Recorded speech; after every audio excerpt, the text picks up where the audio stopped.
प्राप्त करता है।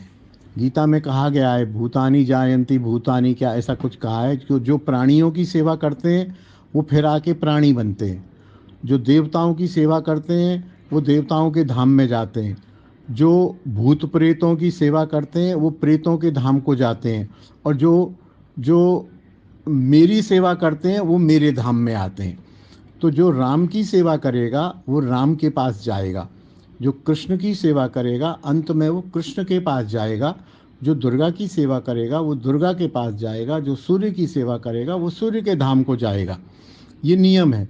अब बाकी ये जो कहा गया है ये एक श्लोक के आधार पर कहा है कि तरह तरह के लोग जो है दूसरे दूसरे देवी देवताओं की पूजा करते हैं, वो मेरी अविधि पूर्वक पूजा ही करते हैं। तो वो इस परिप्रेक्ष्य में कहा गया है कि बहुत अच्छा हो कि मेरी ही पूजा करो।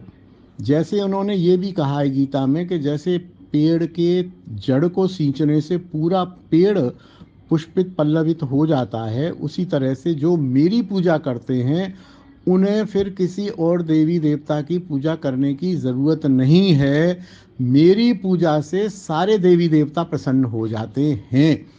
और यदि आप देवी देवता की पूजा करते हो तो एक प्रकार से मेरे ही किसी अंश की, मेरे ही मैं एक वृक्ष हूँ, मेरे किसी पत्ते की पूजा कर रहे हो, कर लो पत्ते की पूजा, कोई बात नहीं है।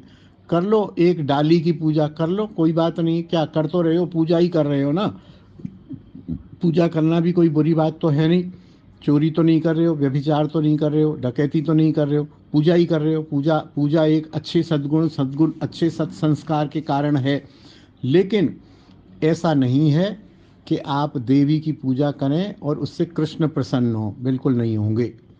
देवी प्रसन्न हो के कृष्ण की तरफ आपको मोड़ दे, ये तो हो सकता है, क्योंकि आपके अंदर इच्छा है कि मैं कृष्ण को प्रसन्न करना चाहता हूँ और आपको समझ नहीं है और आप देवी की पूजा कर रहे हैं। तो देवी आपके हृदय के भाव को जानती है, वो शायद आपको उधर मोड़ देगी।